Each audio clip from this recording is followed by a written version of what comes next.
okusinzira ku sources zingambye olwokuba nabategeezaako dda nti buli Yoseri gwawe emmotoka nga tafutoli wa Luganda lwe ateeka okutuusaako kyalina okutuusaako okusinzira ku sources zange mu family bangambye nti Sheikh ono y'omu ku bafuna ku mmotoka ezo eza Sheikh Ndirangwa zeyagaba ezaava mu State House era kyandibanga kyekivuddeko okufa kwe.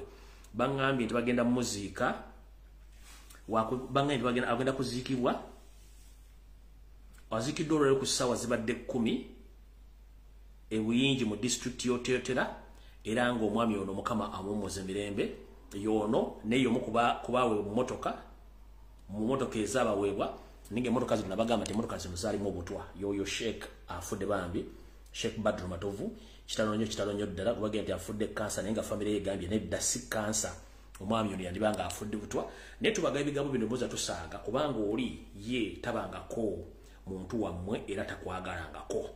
Katugenda tandika video eno tegenda kubeera nyangu ndowooza tutandikire wano. Katutandikire wano. Mbagambye kumanya ga Museveni mwongereko erinnya Ssaabasosoze tugenda tukwata video eno mpola mpola era ow'omutima omunafu nga ntandika ngenda sooka zanya video eno mugiwulirize bulungi nnyo. Omwami ono yekennyini yeemanye nti kisiraani muwulize ka video kano mukamanyi bulungi nnyo tuba tutandikira video yalero wuuyo 1 minute ngera mukawulire bulungi nnyo. You call me a leader? No, they don't know Jatela. I am an enemy Actually, Jateki Padano of the people. Jateki Padano, Inuki. I am Exrani. Sorry? I will be Exrani. I better sell up Kisrani Nidano. I will be a curse to the people. I better Kwong, pin my Kwong. All right. Omwami oyo yali ku mukolo gw'omu Northern Uganda n'ayogera ebigambo ebyo kyokka n'omuvunuzi w'olulimi olwo okuluzza mu lulimi olunnansi olw'omambuka yasooka neyeesikamu n'agamba sibanga ekigambo kyayogedde ngenda kivunula nkwatibwe n'amugamba nkugambye bagamba ebigambo bino kankaddemu omuliro ogusembe tutandike. Yagamba bw'ati ng'ali mu mambuka ga Uganda. You call me a leader? No, they don't know Jatela. I am an enemy Actually, Jateki Padano of the people. Jateki Padano, Inuki. I am Exrani. Sorry? I will be Exrani. I better sell up Kisrani Nidano. I will be a curse to the people. I better Kwong, pin my Kwong Nidano. All right. N'omuvunuzi kennyini yasooka neyeesikamu n'agasoogera ekigambo ekyo ng'ensi omusajja n'akwata ne bantwala. Tugenze ku Ssaabasosoze information gyennankambwe kati era ye mwami y'omu wano mu bigambo bye era yono omwami bulijjo bw'ati. Okay. Yes, let me start with monitor. Tembo, Chidandi, the lady there, the white lady, so I don't know your name, and somebody. You just line up on the microphone. Let's have 5 first and then. One question per person. Then BBC Swahili will come. Mo public mo camera. Thank you, Your Excellency. All right. Kati video yalo tegera gikwata mpola gwawulira ngegenda kulumya omutwe oli waddemba okujjako essimu yo n'ogenda n'ensigaza abajjo gitegere ekisokera ddala. Ngenda kukola statement 2 mu lulimi Oluganda njiddemu ne mu Luzungu mulyoka muntegere bulungi nnyo. Ebbanga lyonna abazze bagoberera ebyafaayo bya Uganda n'amawulire n'ebyobufuzi mubadde mubuzibwa mu ngeri y'obubi endala. Abasajja bano bamaze ebbanga ddene nga beekweka era n'omugenzi Milton Obote Oume Opeto yagezaako nnyo okuggyayo abaami bano ne beekweka. Okwekweka okufaanana ekintu ky'oba olimu bakita camouflage. Ekigambo ekyo bakikozesa nnyo mu lulimi olunnamagye naddala ng'omusirikale alina kyayagala okukwasa ebbanga eddene. Asobola okwambala ebikoola oba okwambala ekintu kyonna ekyefaananyiza ekitundu waali n'abula ne Museveni yenkola gye baakola ne banne. Kati omwami ono Yoseri amaze ebbanga nga yeekweka nti musajja munyankole naye si munyankole. Mu video yalo ngenda kusa munna Uganda yenna ali ku social media ng'oyina essimu ya buyonjo ng'oli muwandiisi mulungi. Njagala twawule wakati w'abantu bana babiri nkiddamu nga nkifundikira olwaleero. Lwaki omuntu eyeeyita omunyankole? Lwaki ate abanyankole oligino wonna yabatta? Kye kibuuzo ekisooka. ekibuuzo ekyokubiri lwaki omuntu eyeyita omunyankole talina nsibuko mwankole ekibuuzo ekyokusatu lwaki omuntu eyeyita omunyankole ate baboogera ku ggwanga eri abanyarwanda battabana Uganda eri akabano ate avaayo n'alwana nnyo n'aleeta ekigambo kye bayita tribalism nti baba musosola lwaki kitegeeza tuba tukutte mu kiwumbu kitegeeza nti omukulembeze wa Robert Kyagulanyi Ssentamu bwe yabadde ayogera eruweero yakwatidde ddala mu kiwundu abantu amu kye batayagala kuwulira bano abasajja bayambala akakokolo ne batiisatiisa abantu nga tebaagala boogera kunenge ekituufu bakimanyi bajja beekwese beekweka kigambo kye bayita camouflage ne beekweka mu bulungi nnyo kati olwalu njagala bategeeza tomala budde bwo ng'ovuma owalana omuntu gwe bayita omunyankole si yatulugunya bannayuganda nkiddamu togeza n'okwata essimu yo n'owalana n'ovuma n'ovoola omunyankole si yafuga Uganda nedda abanyarwanda akabinja k'abatuusi akakabano ke kafuga Uganda nkakulemberwa Yoseri tibahabulwa otabasira omutano wakaleekezi nseeta muzezedde ensanga bisibisa abasosozi si munyankole yafuga gavumenti ye Uganda oba si yawamba obuyinza no munyarwanda owakabano omutuusi Yoseri ne group ye bafuga Uganda nkiddamu. Ladies and gentlemen, this message goes to all Ugandans, more especially the indigenous Ugandans. Please, we are all aware that Museveni and his group, they are not original Ugandans. They came from Rwanda and they camouflaged as Banyankole. So I call upon all Ugandans, please don't abuse, don't discriminate the original indigenous Banyankole. No, they are not the one who are in power right now, who are leading the nation right now. The people in power, those are the Rwandese of the Kabano group, who are mistreating Ugandans, who are camouflaged to be Banyankole. During the day, they speak Runyankole, but at night, they sit and they gather, they start discussing about their future, how to take the country Uganda from the indigenous Ugandans. So at night, they speak Kinyarwanda, and they plan to kill each and everyone who resists their plan. So please, I beg and I call upon all indigenous Ugandans, please, don't abuse the Banyankole. The Banyankole are less concerned about the matters which are taking place in Uganda. The people who are in power, they are from Rwanda, of the Rwanda origin. They are not Banyankole. They just camouflaged as Banyankole so that we can put all the blame and the hate on Banyankole, but not Banyankole. These are the Rwandese who camouflaged like Banyankole. Please, I call upon all Ugandans from different parts of Uganda. Please don't blame and don't abuse the Banyankole. Museveni and his group, they camouflaged and they staged themselves as Banyankole, which is not true. These are Rwandese. They have been hiding in Banyankole. From there and then they camouflaged as Baganda. They went on nicknaming themselves as Baganda. But as we speak right now, they've come out to show their true colors to the public, that they are the Rwandese who have been killing and torturing Baganda and Banyankole and other parts of the country. So please, temuvuma, temuvola, temusosula muntu gwe bayita Munyankole kubanga tuli mu kintu kyekimu. Kati njagala sooka balaga bu video buno bulyoke mukakasenga temunnavuma Munyankole oba temunnamusosola. Njagala Museveni ne kagrupu ye baveyo bakonfirminge nti Banyarwanda tumetudiringa n'Abanyarwanda, so sikutandika kutuvumisa mawanga ge tubadde nago ebbanga lyonna. Kati kali kuse kavudde kwanjula katandise. Omwami ono ne mutabani woli dere drinking general Muhoozi Kanyerugaba. Beba saba sosozi ne mama wa Janet Museveni okuba basinga okusosola. Mwenna muloza ndi Museveni Munyankole, si Munyankole. He is a pure Rwandi from Rwanda. And he is a curse. And himself knows that he is a cursed Ugandan. And he is a Kisirani. So njagala bazanyira videos zino bili. Ng'omwami ono particularly yagenda entungamo n'avuluga n'ajerega n'atandika okugamba abantu b'entungamo, mwakkiriza mutya Robert Kyagulanyi Ssentamu okujjobba wasaamu omwana n'amutwala?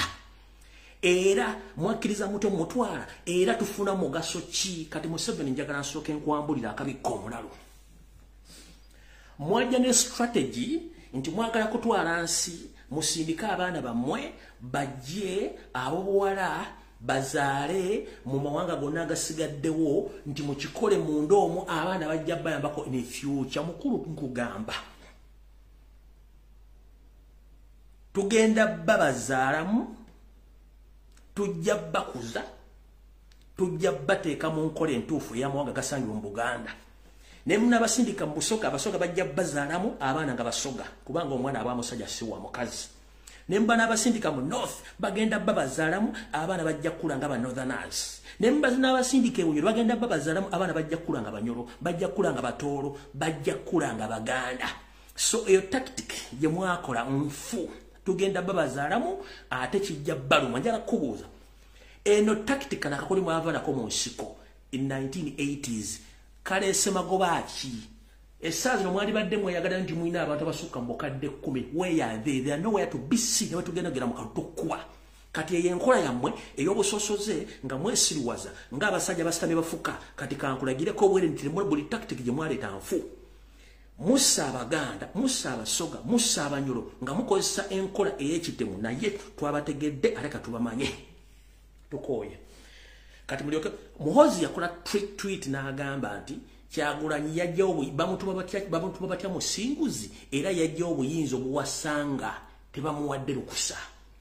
It was oba eno yali reported speech okuva mu wabbo ng'abasosoza abakulu okugisindika omuvubuka asooka ajoogere taata we najja n'ajoogera oluvannyuma. Weewulirizeewo katono. Wulira bulungi nnyo. Museveni nga anenya abantu b'entuŋŋamo okubaleka Bobi Wine najja n'abawasamu omukazi. Wuliriza. President Yoweri Museveni has asked the people of Intungamo not to vote for Robert Kyagulanyi just because they married in the district. Now, both Museveni and the First Lady Janet were born in Intungamo, but the wife of Bobi Wine, Babi Ntunga, was also born in the same district. Now, Museveni today campaigned in Greater Intungamo and pledged for more roads. Intungamo district is where the NUP's presidential candidate Robert Kyagulanyi married his wife Barbara Ntunga. While campaigning in the Greater Intungamo district today, Museveni has discouraged the community against voting for candidates.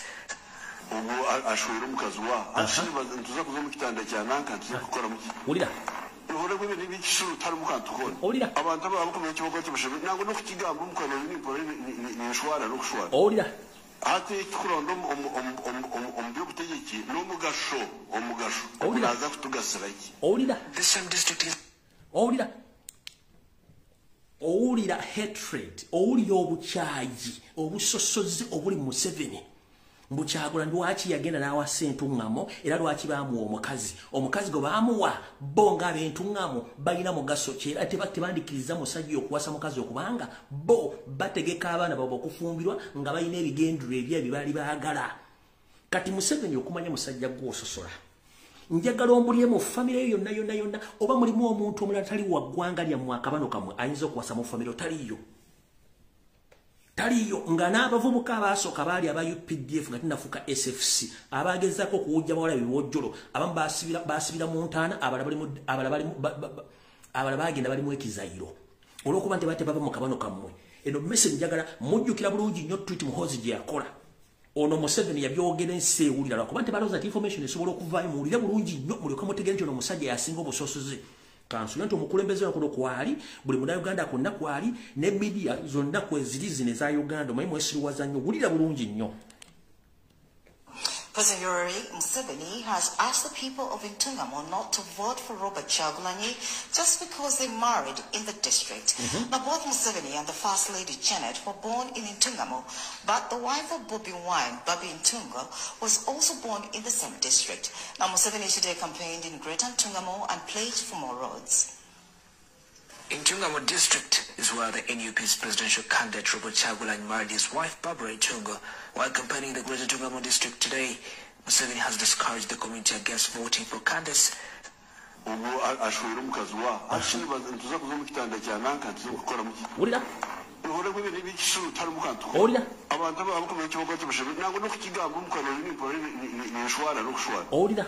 ate kurondo omuby'obutegeki n'omugasho ogunaza kutugasiraki. The same district is kwegamba nolaba embaata ziri ku social media mwera abaganda basosola mwaka mulya video etandise kati omwami ono yayogera ebigambo bino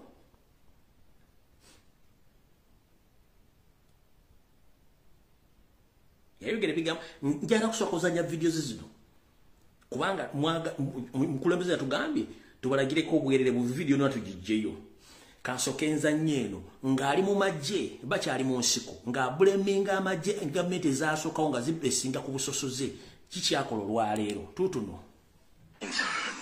In the army of the Amins and the Obotes and the Okelos, which are essentially the same army, tribalism was a very big factor. They will not trust you unless you are from their tribe. So to them, loyalty was based on the tribe. And army was supposed to be a brotherhood somehow, a sense of brotherhood, of Wunduku. Now, because of that position of theirs, it has led the army to disaster.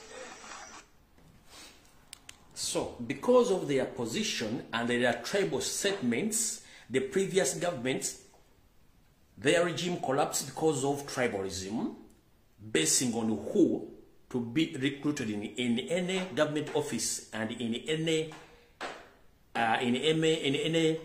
government forces. So, Mr. Yoseri Tibahaburwa Saba Sosoze, I want to ask you one question. Can you prove to us, as we Ugandans, of all serving officers in SFC are coming from which area of the country? And can you tell us the place of their origin? Museveni, amaje gonna SFC gewateeka mu ggwanga Uganda agakukuuma tubuulire gye gasibuka bonna Banyarwanda oyawuka n'otya nabali bino gwo byeyogerera tugenda kugendayo tuvudde awo omwami oyo yayogera ebigambo bino wammanga ng'alumba Ssaabasajja Kabaka era ng'ajereegerera wulira mukwata mpola. Go to the palace of OMUTABBIZI here. There's something you call one catch. One catch.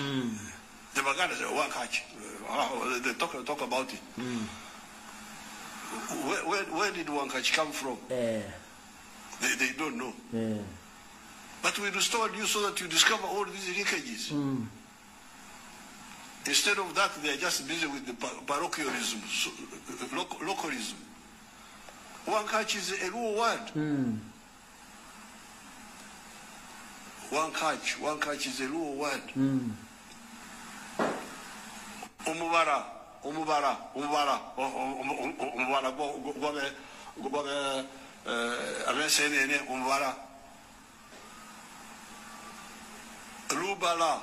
is a real word. Do you have any real rules here or they are also disappeared? Obukadde magezi naye nga n'embuto wali ogalina. Ekizibu ekiriwo nti bw'ojja okubba nga gy'ogenza okubba tomanyi nti nnyinimu mwali ebiseera ebisinga weerabirira okutwalirako lisiiti. Omusajja mukulu ono yakuza mutwe nga mmale ye ng'alowooza nti yasinga otegeera. Uganda tetandise mu 1996 to inform you Yoseri Ssabasosoze. Uganda tetandise mu 1996. Njala kubuuza bw'oba omanyi ennimi z'omu Uganda zonna n'amakulu gaazo n'ensibuko somero ki Kebere Nasale somero ki Kebere University gye basomesa ennimi gye wafunayo omulimu okusomesa ensibuko y'ennimi era olina buvunaanyizibwa ki mu kusomesa abantu ennimi zaabwe? Kati gwe nga bw'ogamba nti Oluganda ebigambo ebimu byaliruwo njala kubuuza gw'ogwa mu tribe ki mu Uganda era musibuka ludda wa? Tolina nsibuko mukulu, tolina nsibuko. Kati bile bigambo wabyogera ng'oli wammwe Rwanda nakugambye njala ndaga abantu tusosole twawula Abanyarwanda ku Banyankole kati twagala tubategerera muli Banyarwanda mulekerawo tutta nga temwekwese. Bino bigambo njala bibere ku record. Wulira muraho Abanyarwanda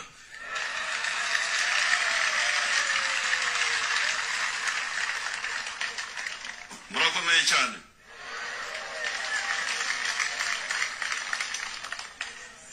murakomenga Gamuwede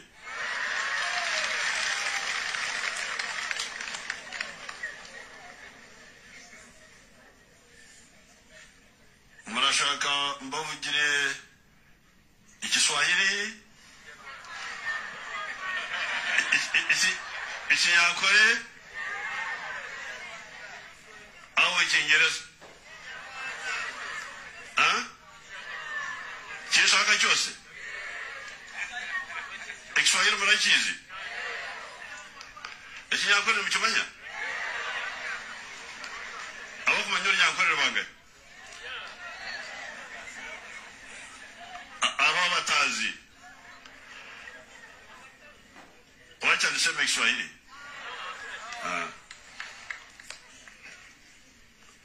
Nyakubahwa President Kagame honorable ministers na mwese abanyarwanda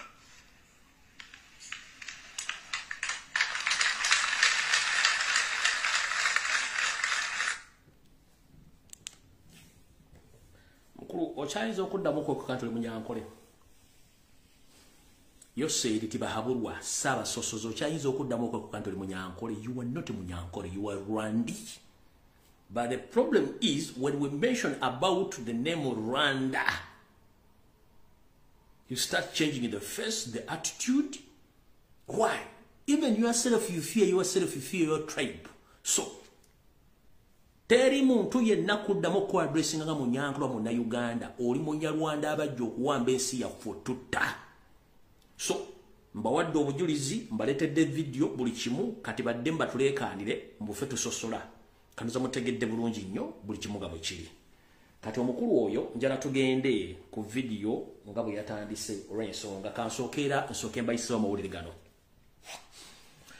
Ndoza mutegeddeko amawulire agafulumye wiiki eno agategeeza nti musajja mu Uganda nakabala omukulu gwe bayita biyinzika oyo mwami abadde addiringa mu bintu by'oku abadde mu musuubuzi nga addiringa mu bintu bya poultry n'ebisinga obungi wetwogerera essaawa zino alabika gavumenti emubbye ekigo nga wetwogera simanyi banka embanja obuwumbi 21 n'obusukkamu agezezaako okusaba kusaba kwe mu gavumenti bamusobole omusika omukono naye nga bwe kiri byawandiikibwa nti Museveni kasita kutegeera nti oli mu Uganda ate ddala ng'oli Muganda kabaka kuweddemu ng'essembuule bwe yakola okusaba bamukkirize bamuweeyo bamusika omukono ne bagaana kyakomekeza nga factory n'ebintu byazimo byonna bintu by'omugenzi mugenzi sembule byonna bigenze kati ne mukulu wetwogerera muganda waffe oyo oba muganda wa taata waffe biyinzika naye yandibanga ayolekedde okuba nti ebintu bye bitwalibwa asigale nga mwavu fugge kati muno baka njala bagende eri bannayuganda mwena mumpuliriza bulungi nnyo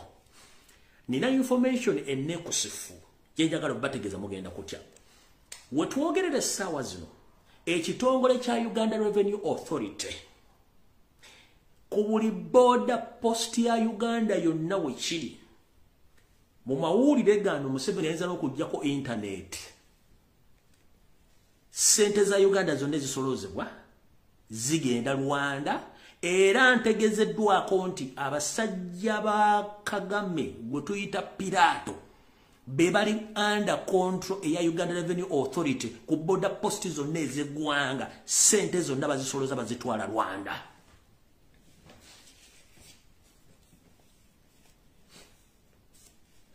temujjako internet muleka abantu bawulize bulungi nnyo information temujjako internet ngera bategeeza gana amawulire y'ensonga lwaki ennaku zino aba Uganda Revenue Authority law enforcement abasinga obungi ku post yonna balina order shoot and kill kubanga secretly Pirato ne ba agenti be ba controlling Uganda Revenue Authority ku buli border post yonna tebakyalina kuttira ku muntu yenna kasitoba ng'oli mwoli indigenous Uganda bo baganda bayisawo ebyamaguzi naye Uganda Revenue Authority is controlled by Paul Kagame secretly and the money which is collected under Revenue Authority is directly taken to Rwanda so ndoza mutegedde yensonga lwaki mulabo kimu kyonna kati kiri bakitadde kiri kigumunyo tosobola kuba nti okola n'ekintu kyonna ky'okola kati so mwe n'abasuubuzi mbategeeza it's up to you twabagamba dda musooke muve mu business mwagaana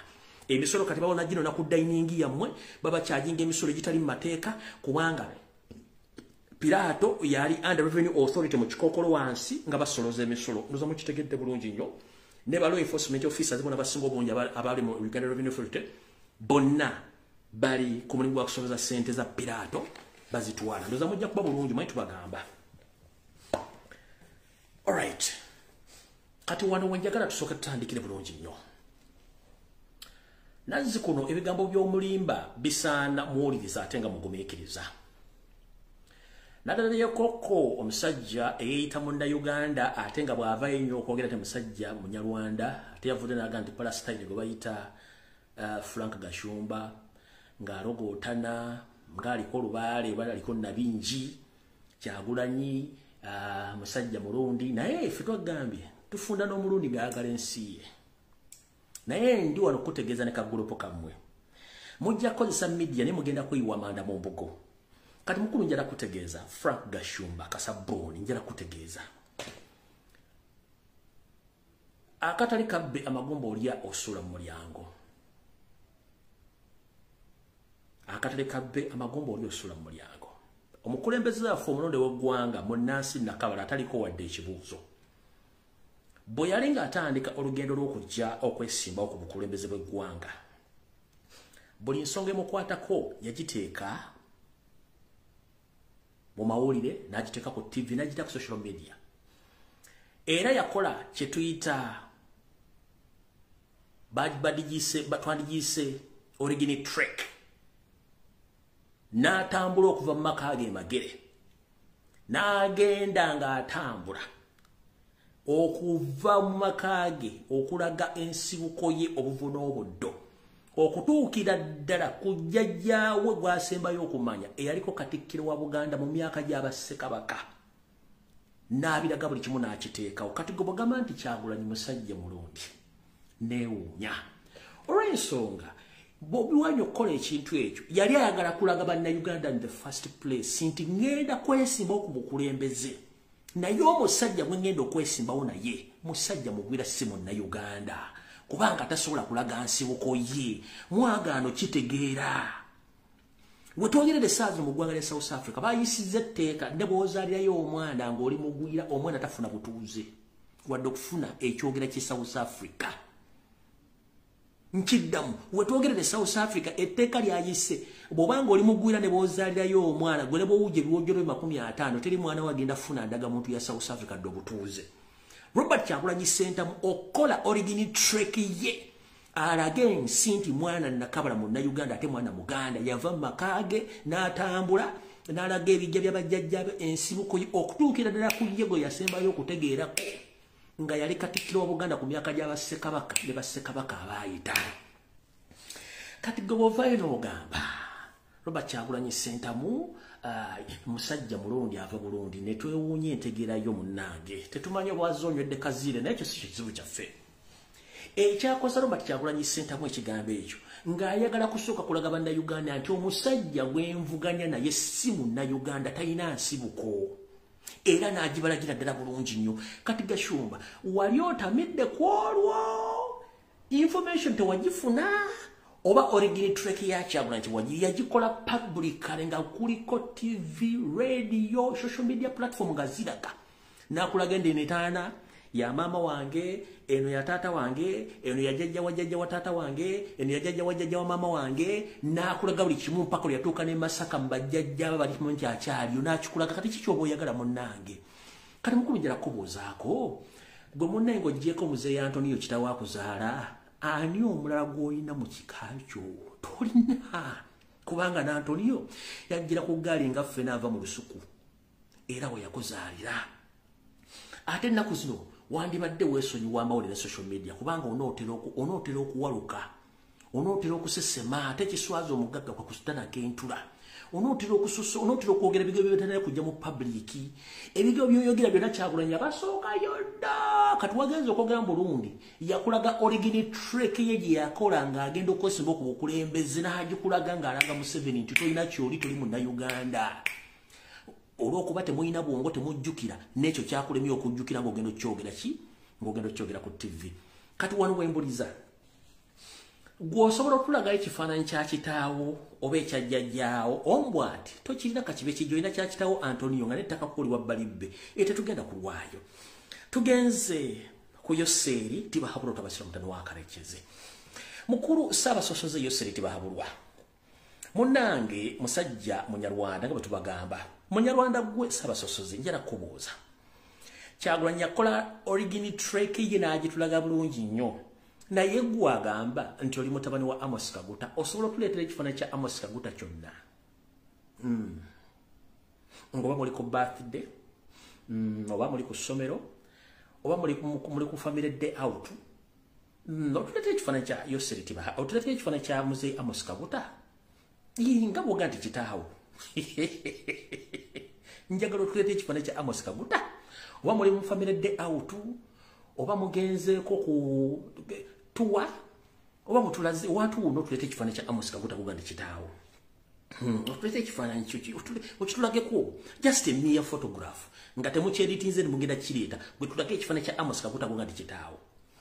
Kuba tekiriiwo. You don't exist anywhere. Oli kibunoomu. You don't exist. Kuba ekifaananyi ky'oyinza okutulaga ojja tulaga kya Willy Byanyima nga mwakava mu lutalo. Kubanga ne Willy Byanyima yagamba akumanyi naye tolina ekifaananyi kyonna. Kati mukulu bino kuba bitenkudde ffe twate tubiriimu naye twagala tukulage nti ensi tukumanyi bulungi nnyo era buli kimu okikola. Mugenzi ne mugamba nti Kyagulanyi Ssentamu simanyi asiga obukyayi ayogera message embi naye njala kubuuza mukulu. Omusajja gwe muliko nga muli ku nnamba nkyamu. Muli ku nnamba nkyamu talina kiyeyogedde. Ebiga byeyogedde byeyogedde ne Baganda ate nga bya Baganda bokka. Nga n'ebitundu byagenda ayogera message ez'ebitundu ebyo. Kati njala kubuuza wabadde oyagala ebigambo byadde alina okugamba Baganda ajje ebyomwakyoli ebyembaale oba ebyawa. Era lwaki bwe kituuka Abaganda okwogera ku nsonga ezibagatta ng'Abaganda mwate abeefuula Banyankole nga temuli Banyankole kibaluma nnyo. Kye kibuuzo. Lwaki Omuganda bw'atuuka okwogera ku nsonga eziri mu Baganda banne n'okujoogebwa efutwa ejjoogo ettemu n'obukyayi bumubatuusizzaako gw'ate yeefuula Omunyankole n'onyiiga nnyo ng'ate tuli Munyankole ng'oyagala tutandika okukwate tutandika okukubagana n'Abanyankole ng'ate tukubagana n'abantu abali innocent abatalina musango. Katwategedde we twakutte mu kiwundu ne wejjayo era twakutegedde. Kati Yoseri njala kubuuza. Ogamba nti Abaganda basosoze. Nenjala kubuuza ekibuuzo 2-3-4. Munnange nazzi kuno nga Buganda ggwanga eryetongodde lirina buli kimu ekyetaagisa. Naye olw'omutima ogw'Abasseruganda ligamba nti ati tugenda kulaga Baganda baffe katwegattire wamu tukole eggwanga Uganda. Naye Yoseri njala kubuuza ekibuuzo kimu ku myaka 89 gy'olina bakyenda njala kubuuza ekibuuzo kimu. Ebibuuzo biringa bina njala kubuuza ebibuuzo bisookera ddala.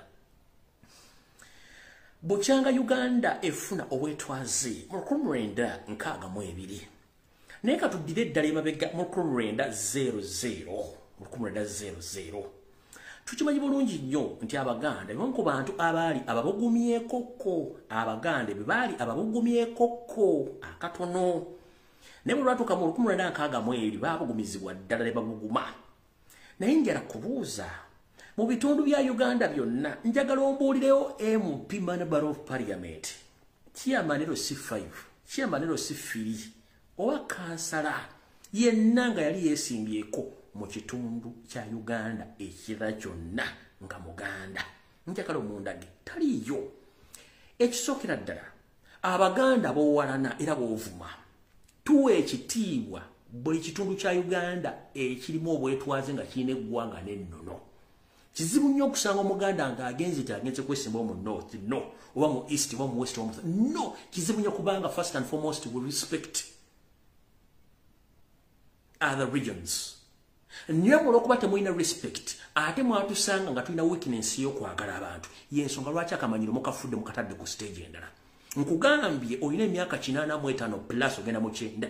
Njagala ombuulire from 1900 up to 1962 and currently any Muganda who had contested as an MP, Chairman of C5, Chairman of C3 or Councillor in any part of Uganda, no one.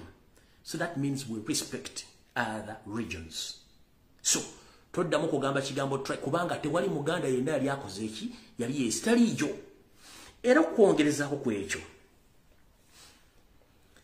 njala kugamba nti ng'oggyeko ate ekyabaganda okuba tebeesimbyewo naye njala kugamba nti mu ggwanga Uganda mu kitundu ekimu kye bayita Buganda abakulembeze abasinga obungi ebitundu 5 ku buli 100 si baganda bava mu bitundu ebirala by'eggwanga wali owulidde ng'omuganda akikaayanako obanga akyemulugunyaako obayita obwa Sseruganda eggwanga kyekyalifuula Uganda oba unification.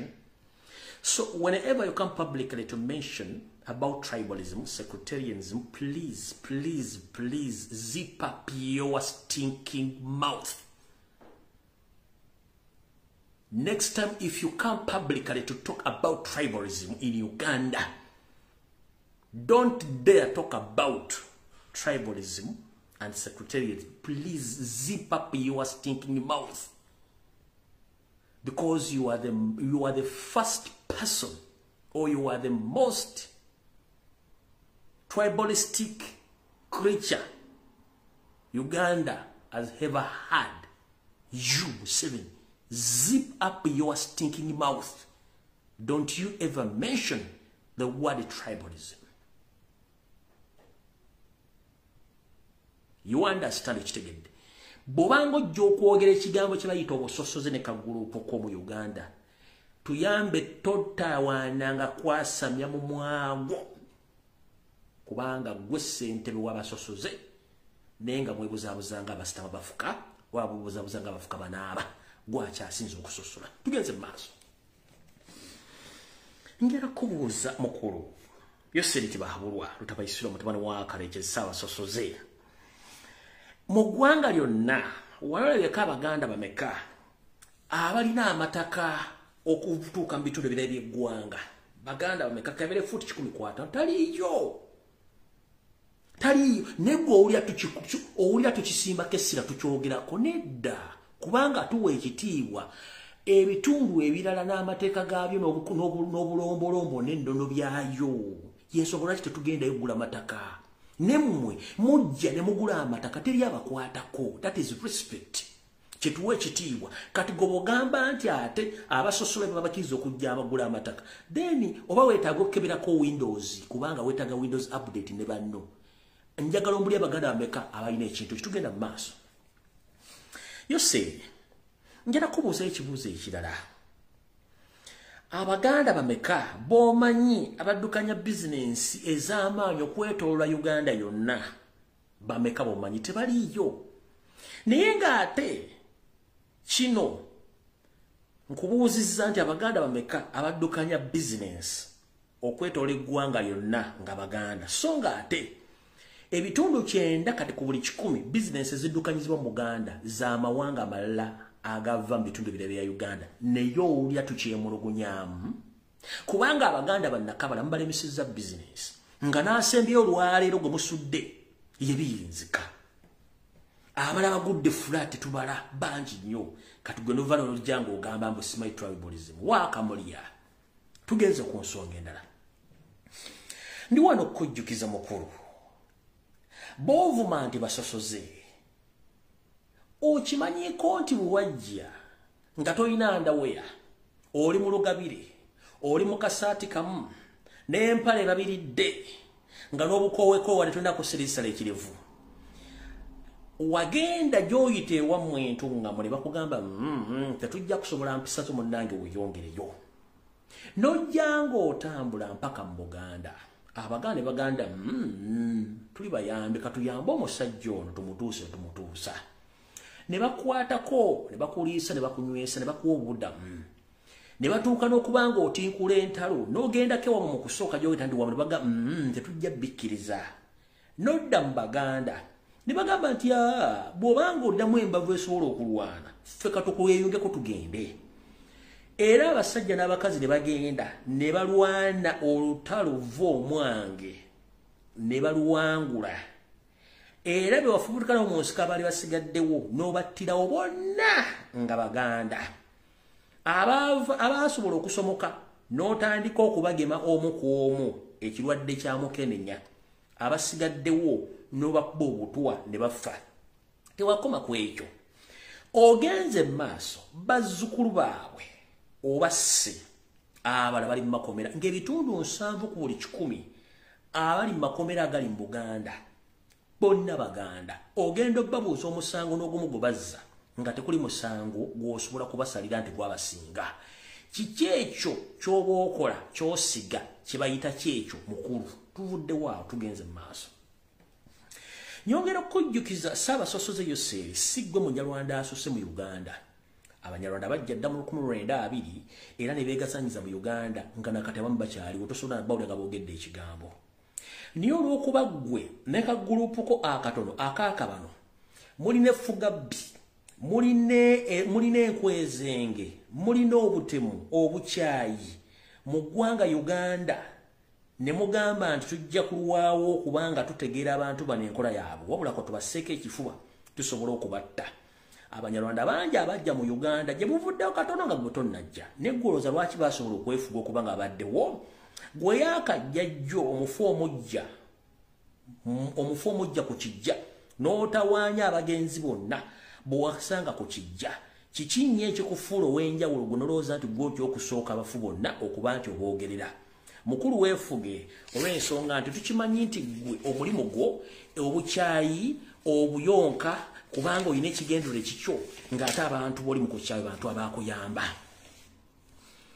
Kino njagala kibajjukiza mwenna abali mu kwebuzaabuza ng'abafuka banaaba ng'oli Munnayuganda wonna bw'oli. Museveni kyava akyawa Omuganda byebino ebintu bino wammanga. Ekisooka Museveni akyawa Omuganda olw'okuba nti Omuganda alina ettaka. Ettaka ly'Abaganda lye libassa.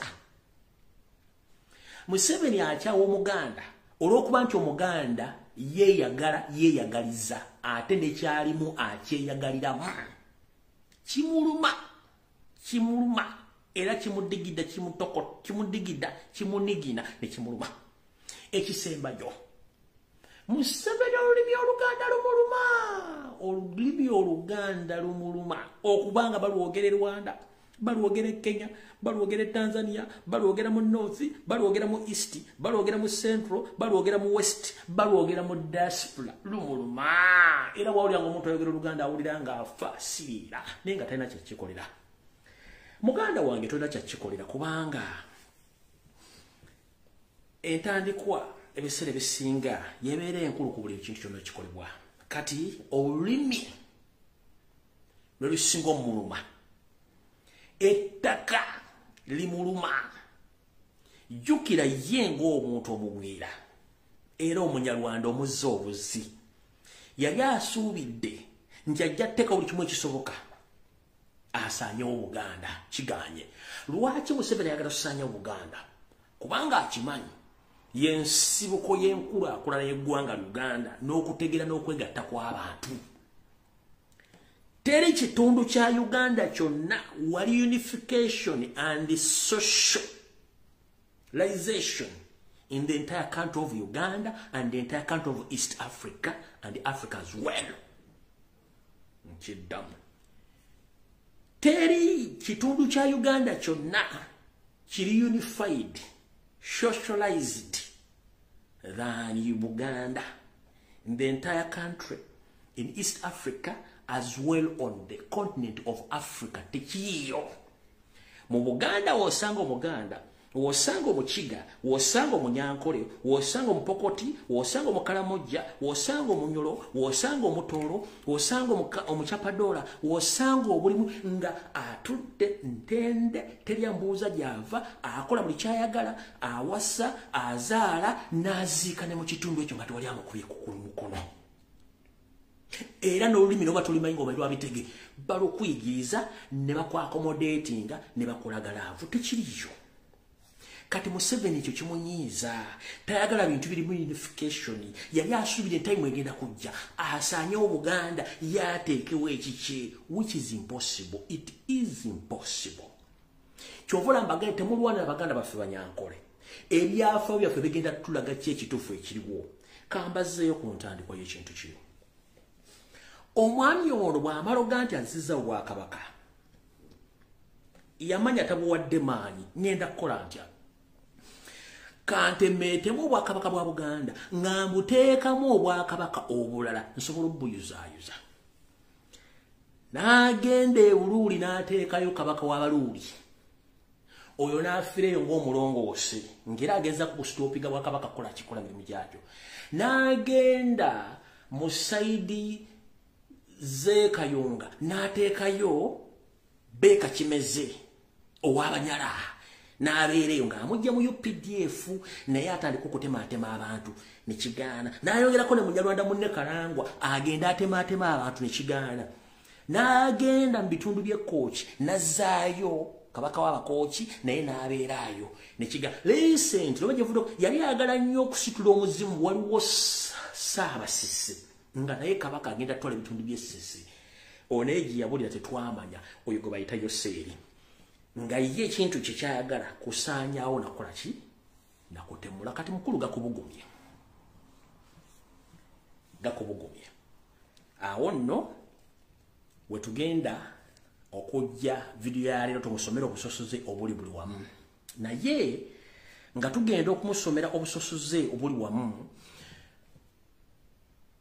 musabire nnyo the Inspector General of Police Afande Okoth Ochola olw'ensonga nti wetwogerera Muhoozi amutaddeko akazito kubanga ebbaluwa eyawandiikiddwa omukulu oyo Major General Kapsigazi tumusiime Okoth Ochola yaganye gisayininga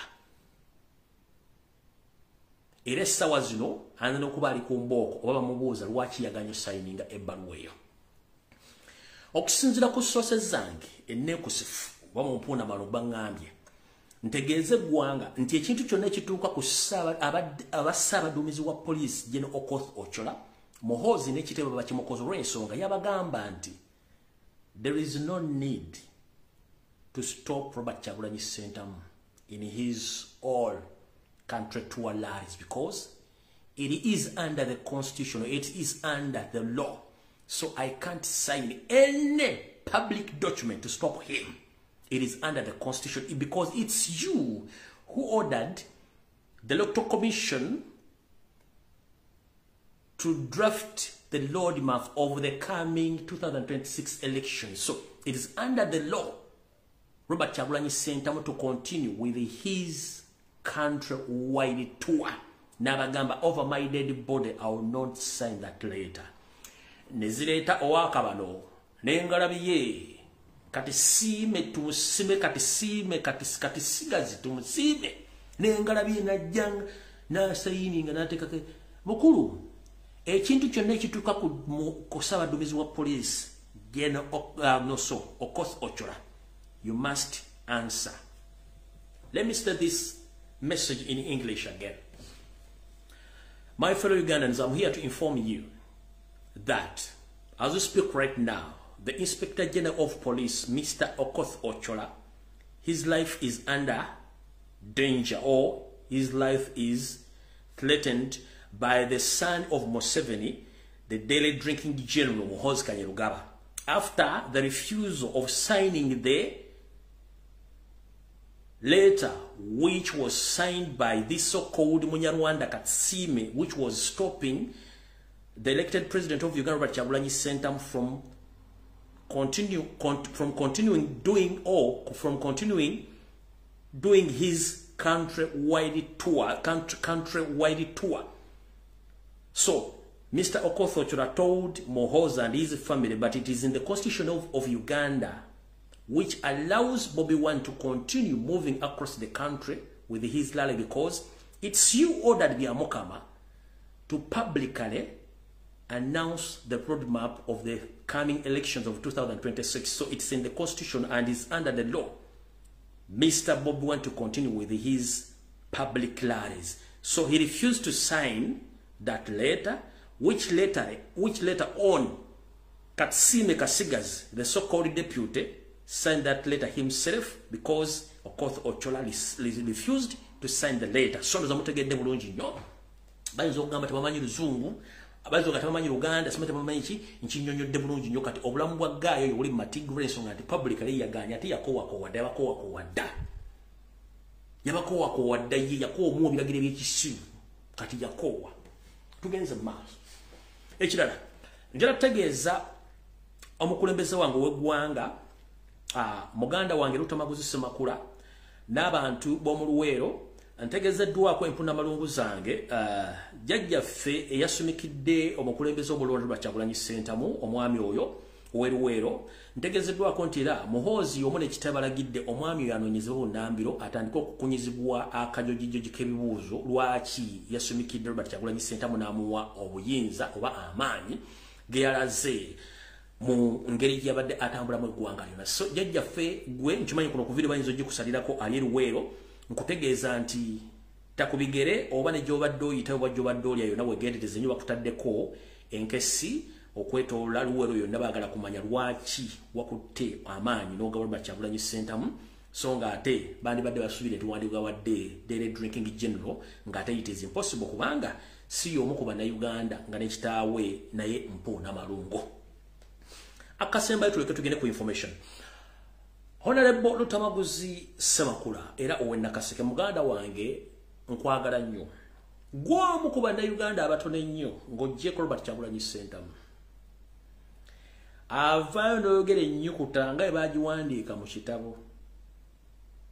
Oba bweri kugolla Moses nti ebeera A ebeera A ba ebeera A ebeera ba. Abasigadde bonna basajja bakulu balina ebirevu balina family ne bituuka kwogera ku nsonga z'eggwanga ng'emikira bagiteeka mu mpale nga bagizingako nga bakoteka omutwe nga endiga etenda enkuba bonna bituuka kwogera ku nsonga z'eggwanga bafuuka bazzukulu baalwomwa abeddira endiga. Kati muganda wange wakasukka obutwa bwa mirundi 4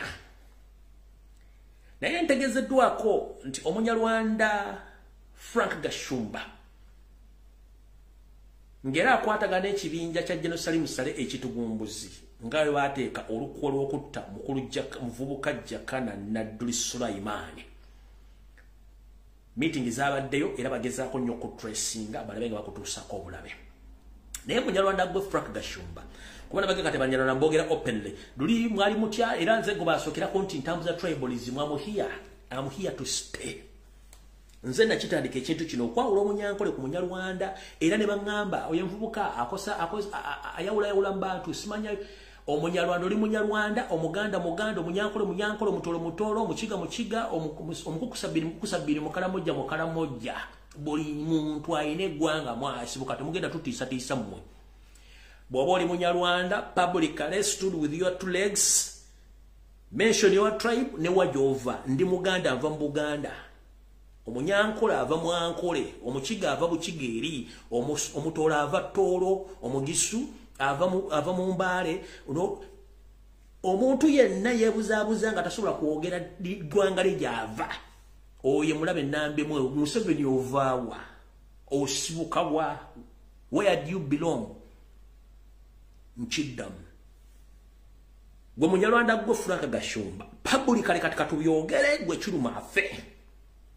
Munyarwanda gwe Frank Gashumba obadde mu lukolo okutta abantu bangi nga gwasembayo okutta yali Jakana Sulaiman Nadduli era mu nkola y'emu otandise okukola oluko ogwagala okugjawo Honorable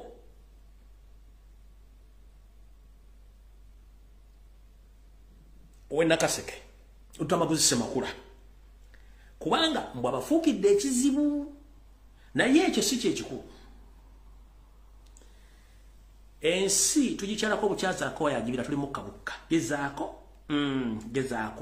so no mbategeezezza buli muntu ayi mu Uganda alina eggwanga gy'asibuka Omukukusabini Omunyankole Omugisu Omutolo Omuganda Omusoga Omunyankole Omukiga ka Frank Gashumba oli wa ggwanga ki Museveni oli wa ggwanga ki Janet oli wa ggwanga ki Kataho vaawa muvaawa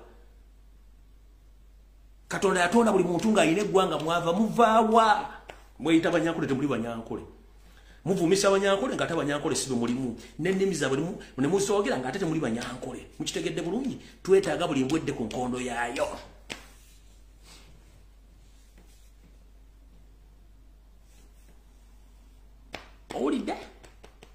baluma kijja balugonya kijja batokola naye buli embwedde ku nkondo etukoya akamanyira akasumagiza eyalira nkiddamu Museveni ka group k'Abanyarwanda tukoya akajanja akasumagiza eyalira wanatuuka mbulira agenda kukolayo ki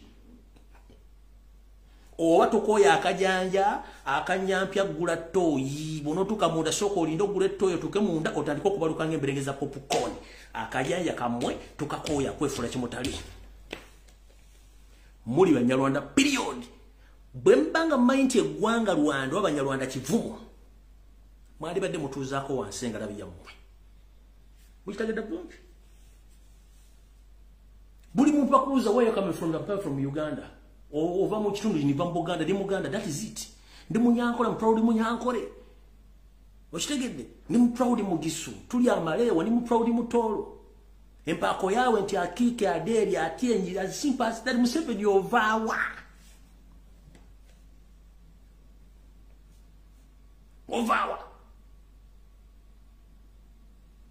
mwefula bakabano ne mwefula bavandume simene mwefula abazingiriti simene kanate muli bachi simene muli bachwezi muli ya omuzunga muli nyango mukabu ovulo wansinsibe wagulu ntuge kumambulago tegufuluma muli ya buzunga buzuzi ne mweyita Abaganda ne mutandika okutta abantu mugate Baganda bayineko which is not true photo fonirawa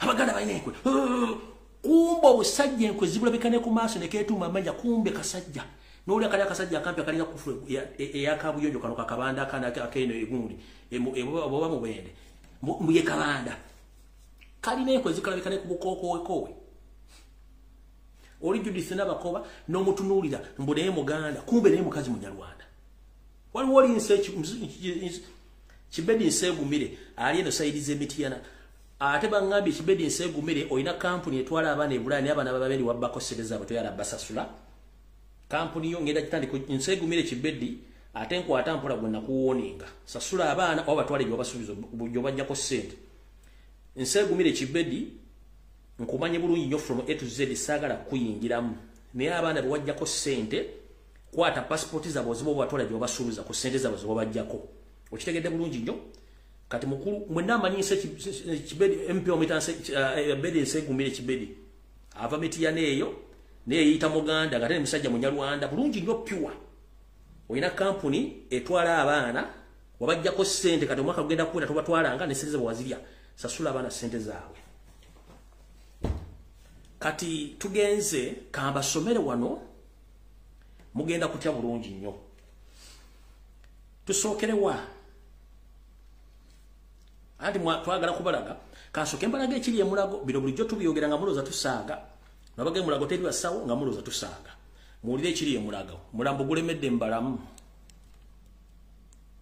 nolekawo omulambo maiti fena tuli wano labayo bwe tuli abantu bali bubi tetulina musawo noogu waneeno mbweno emulago mbunoki byebiki bino imagine ngolekawo maiti abasawo tewali n'omwawo fayiro tetuziraba eyange ebuze mu dakiika emu ng'ebadde awo tulina abalwadde babano bona pressure zibakuba balwalwala ajja naba maiti eri awo agambe kati nange nze nziraku pressure zimukuba afe okitegeera ama so kino kye tuyitamu abantu bali bubi tetulina yadde n'omusawo wano n'omu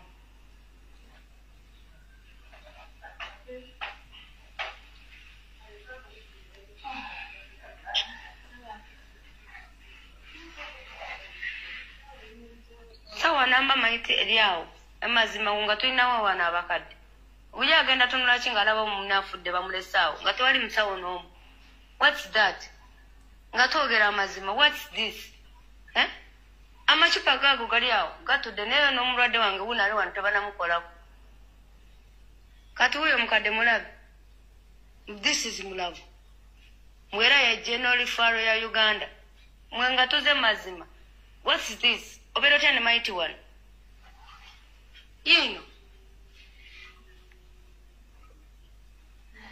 yafudde dda ngenze n'okugenda okuleeta n'eddagala nga yawedde dda nga bamugyeko buli kimu bakisudde eri mu kasasiro ne bamubika bagenze ffe tuli wano tuli ne maiti wano nga naye tewali mokyale wano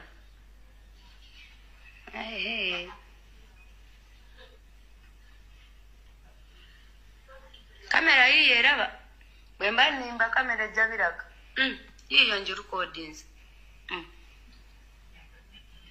kamera bwe batekola then bajja nga batekola naye kasitani ndabi wadi weeri yiyo fena tuli bwe tulina musawo n'omu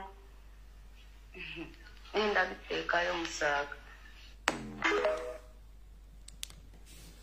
nzija ne mbagamba emulago teri basasawo teri ddagala nga muwoza musajja byayogera si bituufu kati tutandikirewa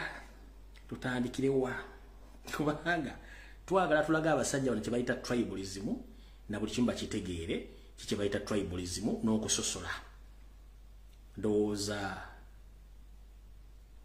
tutandikire wano tutandikirewa kale ndowooza Yoseri mwenna abaana bali ku kyeyo ne bannayuganda mwenna abadduka mu ggwanga olw'embeera embi n'abaana abasoma batafuna mirimu kansoke mbayisizeemu kuzimu omugenzi Idi Amin business amakolero ge yaleka kampuni ge yaleka Museveni ge yatunda then tuleke tutandike amakampuni engeri Museveni yatundamu ebintu n'abaani abali mu bintu ebyo tutandise bwe tuti tugenze bwe tuti Idi Amin Dada left Uganda when it was a rich country, but when Yoseri Tibahabula took over power, he made sure that Ugandans should be made poor. The reason as to why you are poor and Uganda remains an undeveloped country because dictator Yoweri Tibahabula made it intentionally for you to be poor. He sold all the government properties to himself, relatives, and friends. Those are the properties Uganda had before Tibahabula took over power. Bakugambye. Omugenzi Idi Amin Dada ngatanna fa oba byalinga omugenzi Idi Amin Dada ngatanna fuluma nagenda kufa yafiire mu ggwanga lya Saudi Arabia. Yaleke eggwanga lino ngalina companies ntoko. Naye Yoseri yakikola kagenderere ng'omukadde akogga olwatwala obukulembeze n'asalawo akole ekisoboka kyula nti Uganda bannayuganda bonna abafuula abavu mponga bye mu ggwanga lyabwe kuno kuyajja olusidiiki oluyakola ng'akigenderedde okutunda amakampuni gonna aga gavumenti okumakinga sure nti ageeguza n'amala n'agaguza abantu be bonna okubanga bakola bye baagala. Mu makampuni gano gakozesanga abantu bangi nnyo ekintu kye nkiddamu buzze. Omusajja Idi Amin Dada yalekawo kampuni gye bayita UCT eno yalina bbaasi 300 mu Kampala n'okwetoola ebitundu ebisingawo nga head office zaayo zaali wakati wano ku Mukwanakeri ne Kawempe. Omugenzi yalekawo ennyonyi za Uganda Airlines yalekawo ennyonyi 12 bweddu eza Boeing 777 ez'ekika kya 777 n'alekawo n'ennyonyi ezaali zeetikka emigugu. Omugenzi yalekawo Cooperative Bank. Omugenzi yalekawo Uganda Railways gye batunda oluvannyuma ku Kenya bajiguza South Africa. Omugenzi yalekawo era Uganda People's Transport Company era nayo yalina bus 200 nga nayo yali esinzira Jinja okukola ebintu ebirala. Yalekawo Uganda General Merchandise Limited ezo na bintu bya mugenzi Idi Amin Dada. Ng'ekitono nnyo buli kampuni eyo yali esobola okukozesa bannayuganda abasukka mu mitwalo 2. Omugenzi Idi Amin Dada yalekawo Uganda Produce Marketing Board, yalekawo Uganda Coffee Marketing Board, yalekawo Posta Uganda Limited with more than 200 delivery vans and branches, offices, buildings. Uganda Post Office yeyuyita Post Office enono yaliko ne company ey'amasimu eya Uganda Telecommunication Companies nga kati bagikyusa date kyali UTRO era ne bagikyusa ne bagitunda. Omugenzi yalekawo Uganda Oxygen Company ngeno yali efulumya oxygen okwetula amakolero amalero gonna mu Uganda. Yalekawo Dunlop Uganda Limited producing tires and other rubber products. Yalekawo Crocodile Company Limited producing hose pangers and knives spare etc. Yalekawo company bayita Crocodile oba Gonya eno yafulumyanga enkumbi embazzi obwambe ne spare parts endala. Yalekawo Uganda Farmers Cooperative Union like Banyankore kweterana Uganda Dairy Corporation milk nalekawo fuel tanks reserves Museveni zeyatunda zonna nazitunda nalekawo amaterekero g'emmere gonna agaali gasobola okulisa bannayuganda singa abaawo enjiga. Yalekawo Lake Victoria leased to Chinese through Exim Bank. That's why local fishermen being killed by UPDF. Yalekawo n'ekitongole kikwasaganya ku nvuba n'okuvuba ebyenja mu Uganda kati ekitwalibwa UPDF. Yalekawo Uganda Butter Shoe Company, nalekawo Uganda Shipping Mills, nalekawo Nairo Breweries, East Africa Distillers, nalekawo Uganda American Insurance ne Shell n'abirekawo.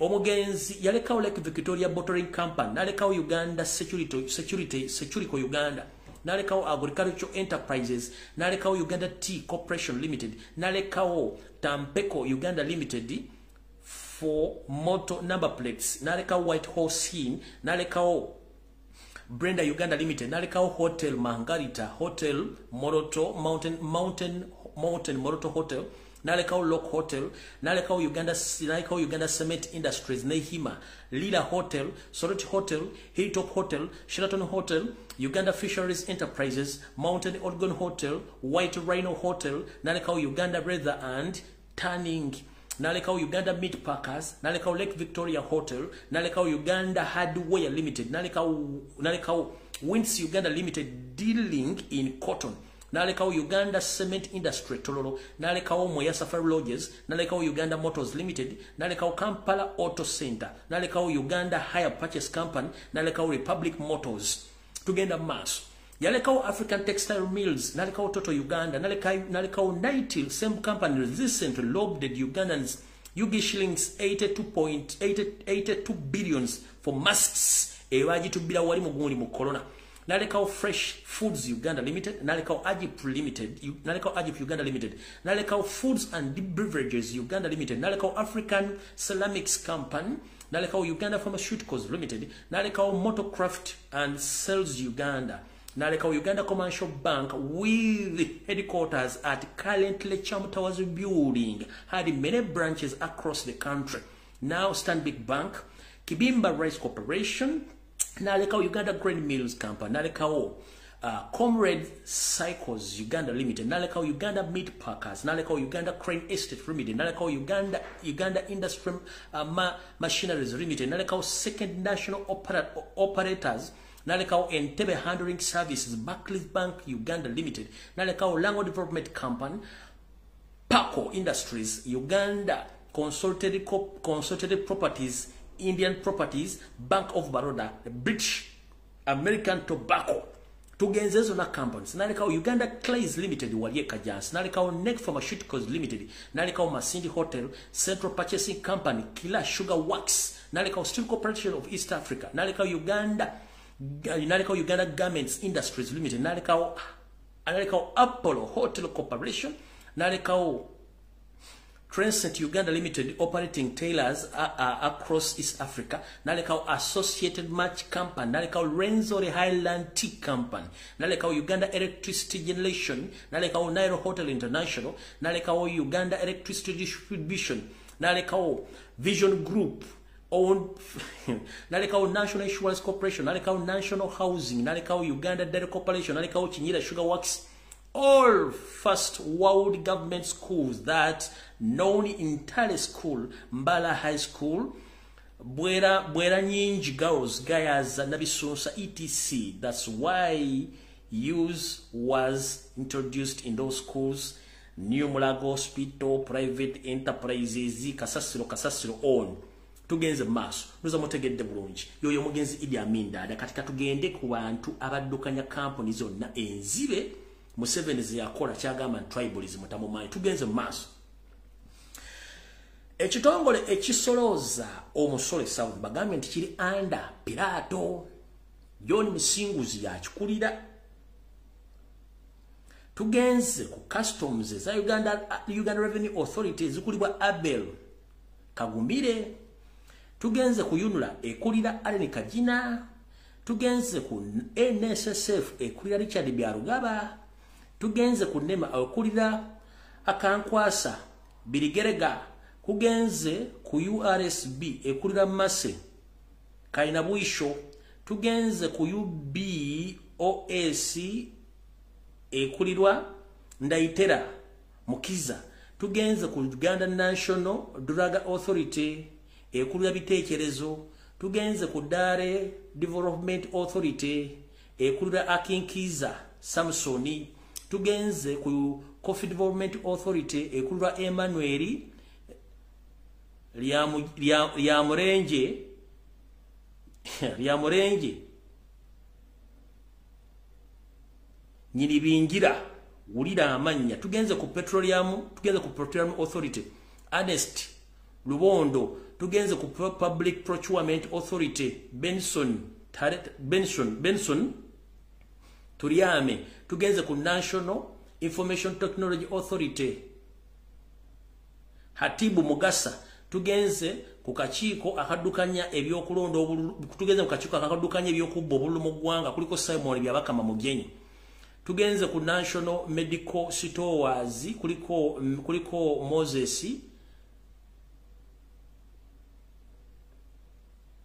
Moses Kabambale, kuliko Uganda Road Fund, kuliko Andrew G Niyamanye, tugenze ku Uganda Free Zone Authority, kuliko Kimoni Alinda, tugenze ku Uganda Export Promotion Board kuliko obono mutano wa eri tumwine, kuliko Kamugisha. Katugendeko mu police eno, tugenze bitongole bya police bisinga obungi ne directorate, katugenze ku Director of Traffic Board and Safety, kuliko Egi Director Senior Commissioner Police Lawrence Nuwabwine, Director of Human Rights and Legal AIGP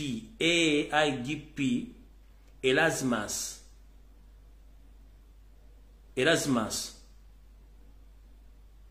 Tuharukwa, kuliko Director of Criminal Investigation AIGP Magambo Tom, Director of Human Resource Administration AIGP Jessica Kamunanurwe, kuliko Director of Cooperation AIGP Nwagira John, Director of Counterattack at Terrorism AIGP Abbas Byakakaga, kuliko Director of Welfare and Planning AIGP Birungi Ruhama Charis, kuliko Director of Chief Protocol Commissioner Egi, Director Commission of Police Hilary Kuraiji. Kati tujja kudda wano nina gembuuse wano kansoke ngende kugamalala. Tugenze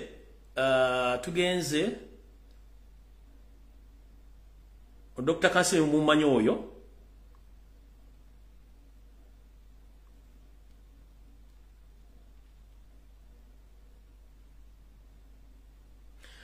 tugendeko ko Uganda Coffee Development Authority, kuliko Emmanuel oyo naye mudoza mbagambi,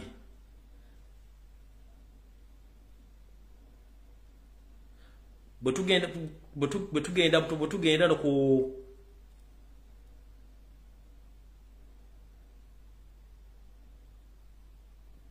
kuliko Sam Tayebwa ono wa internal auditor, kuliko Jackie alina yitwe risk officer, tugenda ku URBS ndoza mbadde babygambyeko, ne kuliko abantu bangi nnyo kwebyo bifo, nenga asokera ddala Byamukama Director Human Resource Administration, Kwethige Arthur on Director IC, tugenze ku Director Civil Registration Vincent Katusi, kuliko Fred Bwiza na yebale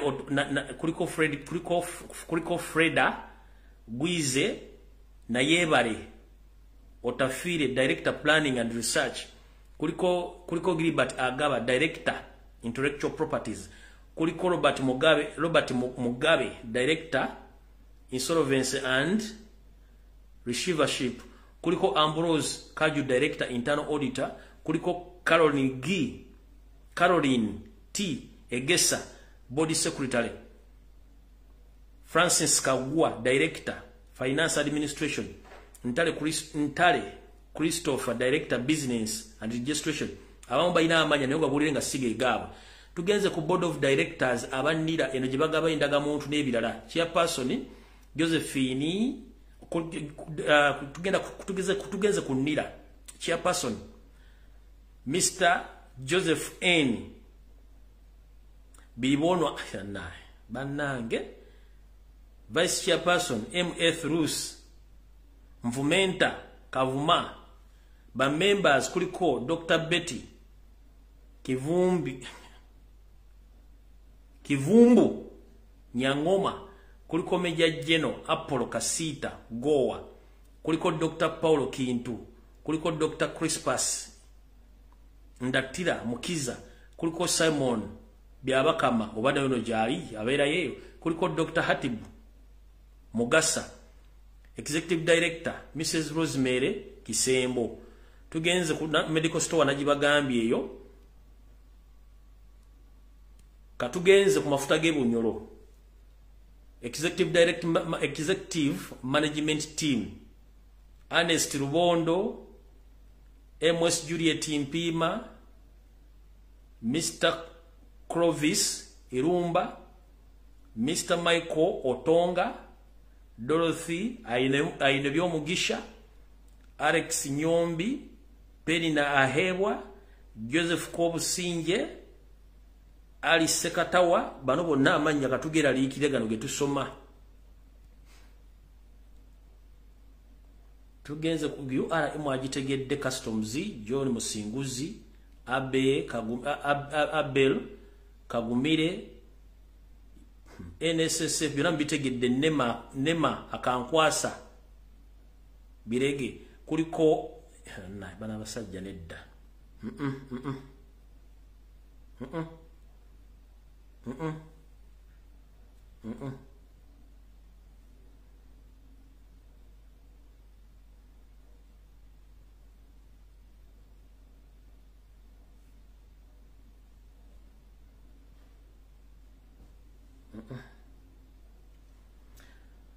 Tugenze mu tourism ya baluganda bakona bemekwano Tom Butime kwali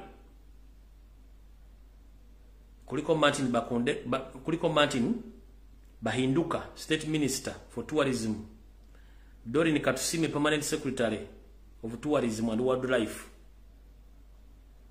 Tukyagenda maaso teganna gwayo. Kale katugende agonkanka asokengaleke then tugende wano. Kati tugenze wali mu nyumba yennyini.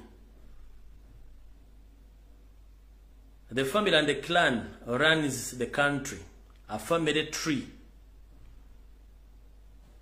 Museveni. Jeno Karebo akanda nako.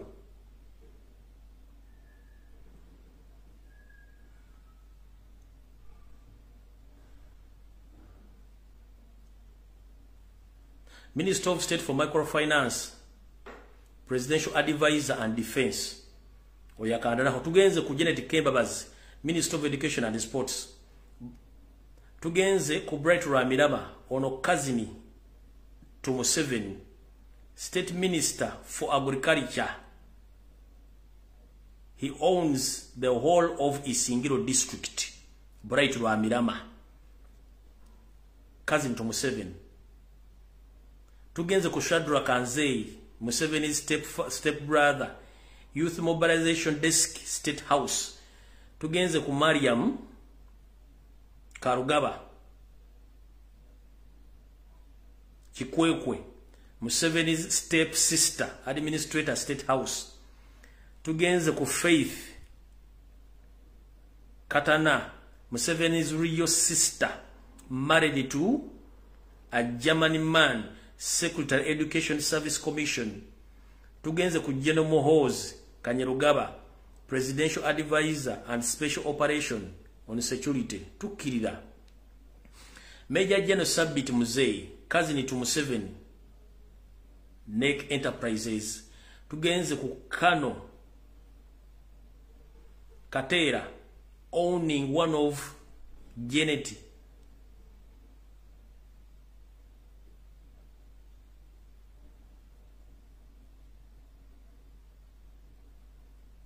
ono Kano Katera,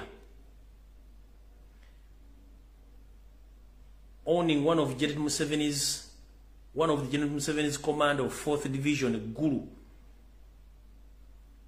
Kuliko Alan Matsiko, the counter-intelligence of the State House, Major General Jim Muhwezi, Annie Inilo, to Museveni, Security Minister, Family Tree in government offices, Susan Muhwezi, co-wife to John, to Jim.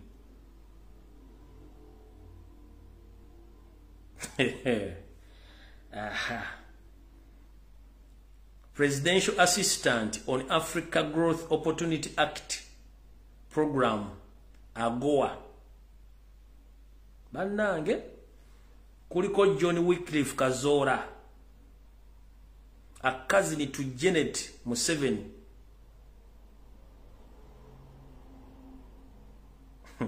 Kuliko Justice Kakuru, another cousin to Janet, Legal Aid State House.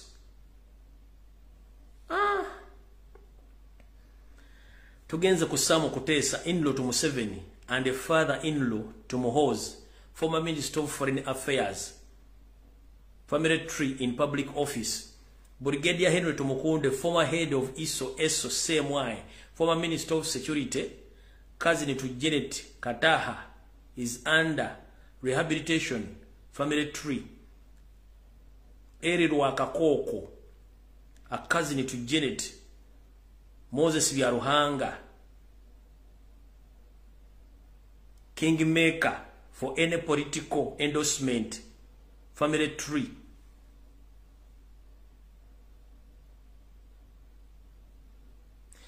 Kuliko Hope Nyakiru, a cousin to Janet, Deputy State House Controller, in charge of State House budget and all supply bills.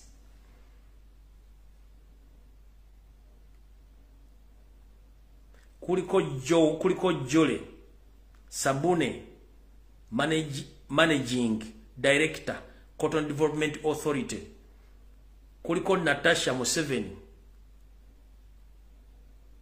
Karujire, Museveni's first daughter, in charge of State House holdings of the State House.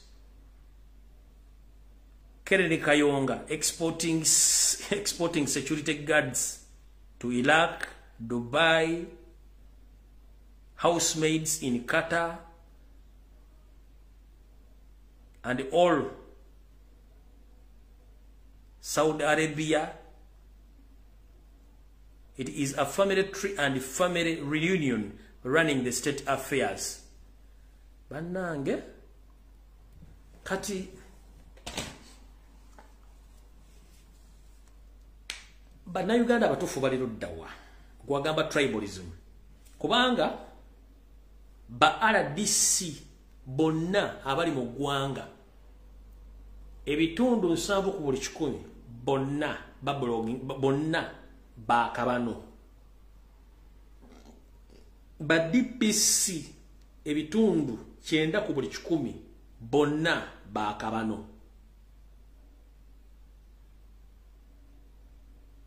ba jeno abasinga obungi bonna ba kabano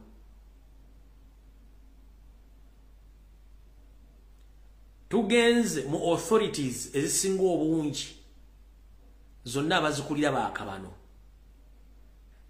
tugenze mu business eza wansi zino zonna ezisinga obungi za kabano financial institutions ezisinga obungi zonna waziteekamu abantu bo kati wakitegeddeko nti it is very easy for the public to identify the spies right now, so you are trying to rush to recruit the indigenous Uganda into your spying network agencies zo kubanga wategedde nti kati it's very easy to identify Banyarwanda oli bwajja ku kyalo ngali mwaka bana mutegera tono wa kabano tajja kubega kati njala bakubira omulanga mwena bana Uganda ebitongole biro wammanga bigenda kuddamu okulukutinga nga bikulikutinga bannayuganda bannakabala omuli the Internal Security Organization ISO egenda kuddamu okulukutinga nengeri kulutinga bannayuganda bannakabala kubanga etegedde nti bali abayaba akabalo kati bangu bakwa identifyinga chieftains of the military intelligence semwai naye baga bagenda kuddamu okulukutinga nga bali kulutinga okusingira mbanga kulukutinga baganda kibanguira okubega dani bali kulutinza abanyarwanda n'abanyarwanda nti bangu bakola bafiga zaabwe eso naye genda kuddamu okulukutinga kubanga nti figa z'abakazi abadde babega n'abasajja mu diaspora basinga obungi babategedde nti baki bakabano kati bagala basindika mu bantu bamwe bennyini bagenda kuddamu okulukutinga so iso semwai ne eso bagenda kuddamu okulukutinga nga bali kulutinga bannayuganda batandika obabegira kuba zino figa zaabwe bazitegedde abantu ndoza mukitegedde kati so kati bwe tubagamba nti mwegendeze nnyo abantu abajja mu bitundu byammwe kuba bagenda kukyusaamu enkola za mukitegedde naye ekyo si ekikulu kiri luddawa abaganda balinanga engero babaga nti serukamayu tebakwata kuliri awoloma Museveni abadde alina ekintu kyakozesa bulijjo ng'ekikookolo mwenna abaali bakuliddeko mu kyalo tulina kye tuyita scarecrow oba bono obukanga ebinyonyi mu kasooli kati Museveni yali yateekawo eggwanga ly'abanyankole nga lifudde scarecrow nga bw'onooba onoonya omunyarwanda ng'ayogera lunyankole oyina okusooka okufaafaagana n'omunyankole olyoka otuuke ku munyarwanda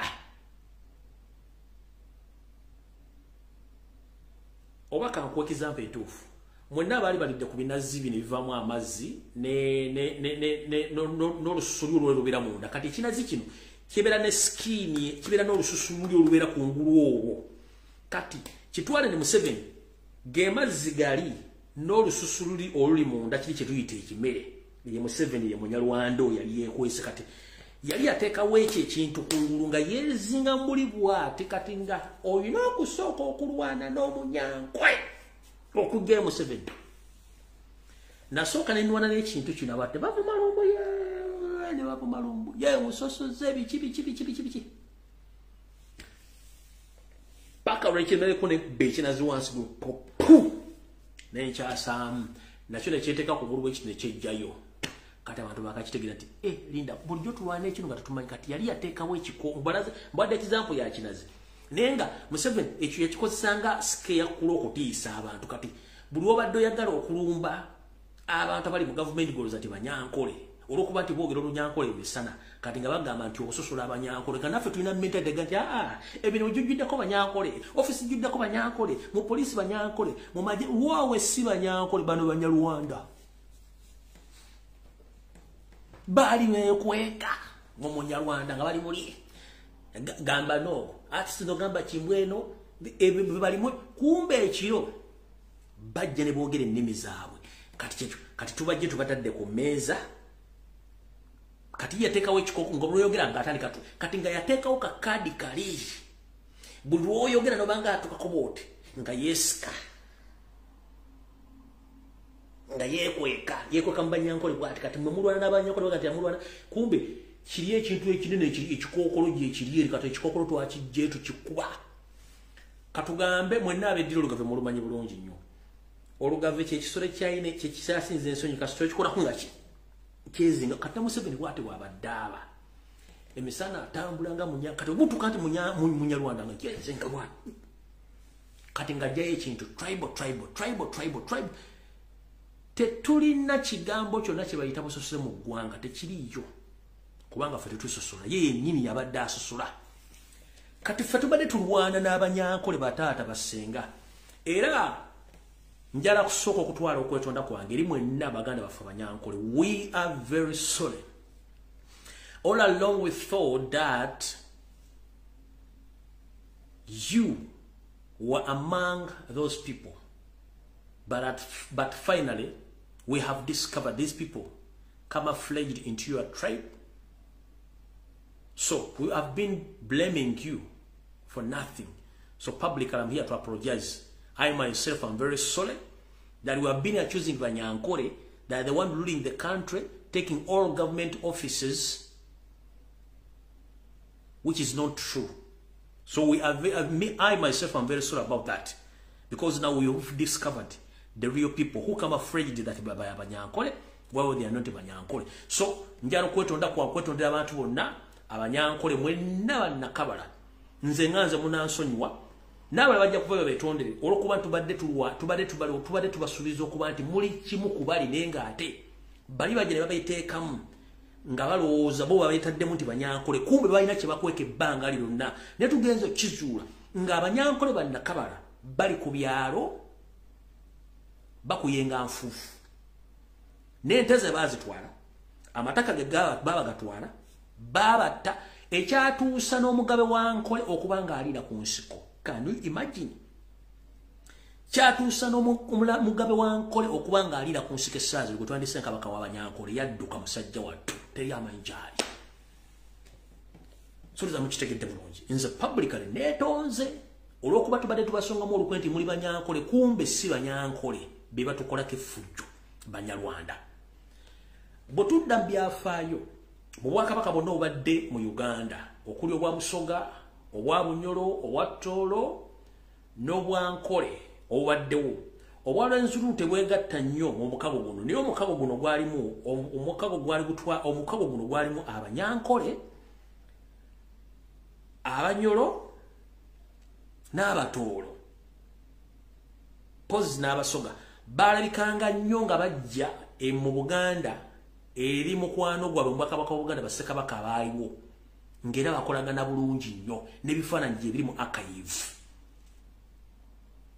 n'ebifaananyi gye biri by'abagabe abaasookawo era nga bamukwano nnyo mu Bwakabaka bonna babeerangawo. Y'ensonga lwaki nti osanga Kabaka w'Abasoga alina ennyumba mu Buganda, osanga Kabaka wa Toolo alina ennyumba mu Buganda, osanga Kabaka wa Bunyoro alina ennyumba mu Buganda, ne Kabaka wa Nkole yalina amaka mu Buganda era nga buli kimu weekiri era nga bakyala ne beegazanya bulungi nnyo. Naye ono we yajja okusanya Obwakabaka ne yeefuna nti Munyankole n'abeesigikamu n'abeera mukumbe si waawo. So tusaba tusonyiwe Banyankole, tetulina buzibu nammwe kuba tumaze okkizuula nammwe babatwalako amataka ne babatta era ettaka lya Nkole lyonna Judith n'Abakoba ne Museveni n'amulagira aliwo Abanyarwanda beewaako ebiki ebyapa. So Banyankole, we are very sorry for that, because it wasn't an easy task to differentiate between Banyankole and Banyarwanda. These people, they camouflaged well. Until then, I myself and some colleagues who came out to identify the real Museveni and his group with their intentions. There are so many Banyankole worldwide who are struggling economically. There are so many Banyankole in Uganda who are stateless right now as we speak. They have nothing to eat. They have nothing to do. They are just like we other tribes in Uganda, because this man camouflaged as Banyankole. So all along we've been accusing them that they are these Banyankole who are taking over the government offices, government properties, and they are taking all the land in Uganda, but they are not Banyankole. These are Banyarwanda. So we are very sorry for that.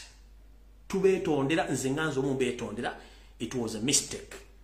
Mukitegedde bulungi nnyo, tutegedde kati public ali omuntu mugambe nti oli Munyarwanda.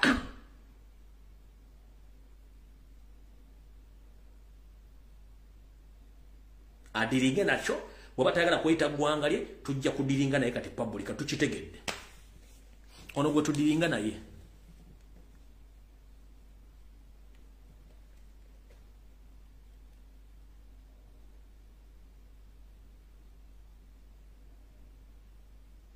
Ono gwe tudiringa naye. Muraho Abanyarwanda.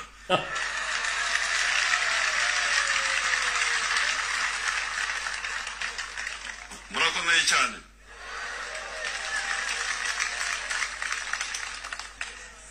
Murakomeye Gamuwede.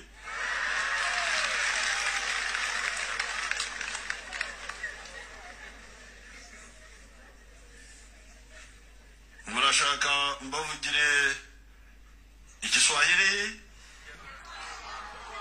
Oyo gwe tudiringa naye. Muraho Abanyarwanda. Tudiringa na Munyarwanda.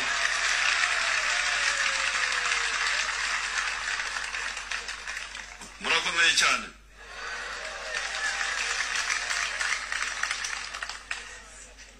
Gamuwede. Oyo gwetudiringa naye eyagamba abeeyisingiro oba entuŋŋamu lwaki bakkiriza Kyagulanyi okuwasa muwala waabwe gwetudiringa naye y'ono. President Yoweri Museveni has asked the people of Intungamo not to vote for Robert Kyagulanyi just because they married in the district. Now, both Museveni and the First Lady Janet were born in Intungamo, but the wife of Bobi Wine, Babi Ntunga, was also born in the same district. Now, Museveni today campaigned in Greater Intungamo and pledged for more roads. Intungamo district is where the NUP's presidential candidate Robert Kyagulanyi married his wife Barbara Ntunga. While campaigning in the Greater Intungamo district today, Museveni has discouraged the community against voting for candidates.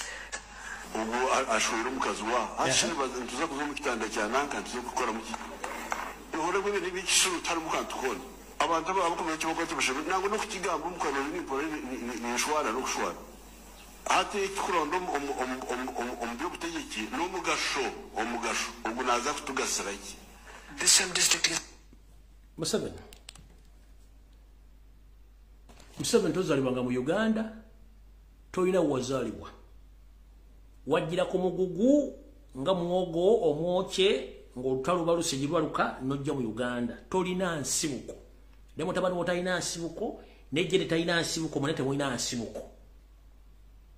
Kati tukitegedde kati kubanga ffe tetubanko na kizibu nkya kyakwesi kubanga tubadde tubeerawo nga netulina kintu kyonna kyogerwako naye kati mujjidde feesi zammwe abali mu magye abali mu poliisi abali ludda buli omu bacunya mubalaga tukala zammwe mwetuma amanya g'ekinyankole nga temuli banyankole n'owulira bahati n'owulira semanyaani kumbe basajja banyarwanda abanyankole bano babatta nojja mbogane wotuma amanya g'ekiganda n'okola effujjo lyonna n'otta mbu abaganda balina nkweki ngera soka babuuza ku bannabyabufuzi bonna be tulonze omwaka guno abasajja balyala basatu kuliko nalebo zaake Francis Butebi oyo bw'aby abyogedde Lutamaguzi Semakula buli kimu akyogera nga bwe kiri Robert Kyagulanyi sendambulirayo omulala mbulirayo omulala era eno nasaga egenda mu maaso evudde ku bantu aba Lutamaguzi ne Kyagulanyi ne batandika okukankana batuguddemu kati tulaga luddawa tuteekewo diversion batutegedde kati temudduka prove yourselves that Ugandans temudduka gwe lwaki okuyita omunyarwanda kikuluma lwaki okuyita omukiga kikuluma lwaki okuyita omunyankole kikuluma be proud munyankole be proud mukiga. It's not a crime to be omukiga, it's not a crime to be omutoro, it's not a crime to be omunyankole, it's not a crime to be omunyamuganda. But those camouflaging to be Ugandans, and at night they become Rwandese, and they fear to be called by Banyarwanda. That's the biggest threat of Uganda. Museveni uli Munyarwanda, period. Tona kyo tugamba, ate onda kujja kutiisa wano. Ate you have to answer all the questions randomly. Museveni, you have to answer questions randomly about all the atrocities you've committed in Uganda, but mostly in Uganda and the northern part of the country. In Chidamu, you have to answer the questions randomly of all atrocities you've committed in Uganda, but mostly in Uganda and the northern part of the country. Kanza nyeka video kano modachika bili then mbate tulioke tugende ka video kano ka documentary Museveni namugamba nti ebikolwa ebyo naje ebiri mu nsi. People knew and they are still knowing who is Museveni and who is Kony. Kony wasn't there, Kony is Museveni. Robert Mau, the so-called constitutional minister, you were among the witness who publicly said that Museveni is the one who killed people in northern Uganda and the other people from north who came publicly and criticized. So, kati atrocities ezali mu north and central, you'll answer them because you are not in Uganda. Nekano ka video kaka. It's about how many people they exterminated or assassinated political opposition. Museveni's done more. Yet nobody associates Museveni with atrocities. Museveni managed to impress the Western world. They didn't know that he was actually a wolf in a sheep's skin. Museveni's become the master at divide and rule.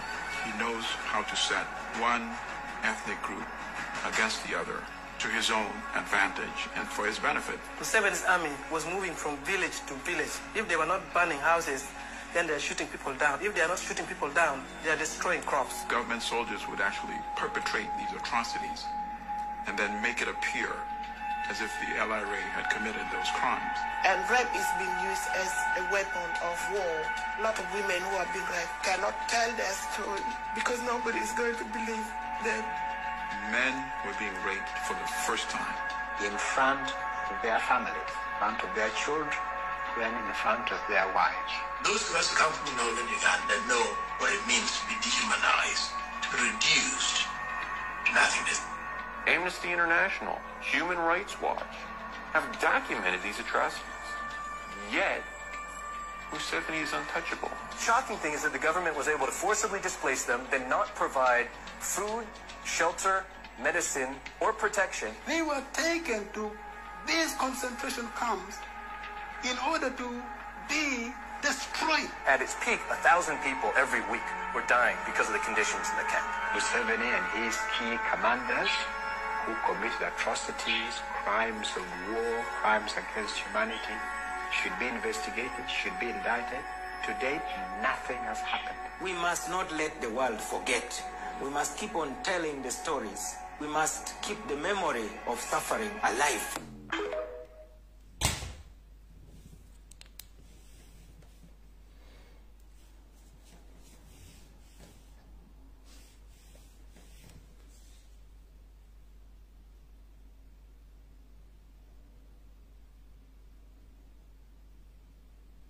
So, ukyana kyogamba abantu Nyarwanda gwe tukyana kyogamba abantu buli kimu okikoze obujulizi gye buli bakulinze just bulinzi bwete kanto katono nnyo bwe kati bakulinze katono nnyo bewatta mu Northern Uganda bosse mu Luweero bosse mu bwarwezululu genocide y'e Rwanda Somalia Ethiopia Congo Brazzaville South Sudan byonna bakulinze kanto katono bwe kati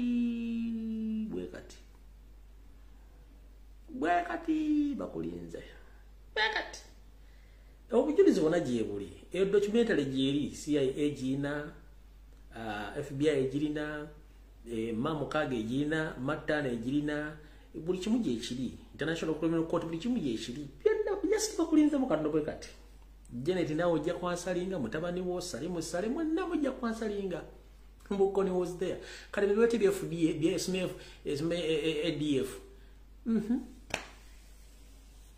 mujja kukola buli kimu mujja kisasulira Munyarwanda gweyulo one day notta abantu kukweyagaliza okubeera mu buyinza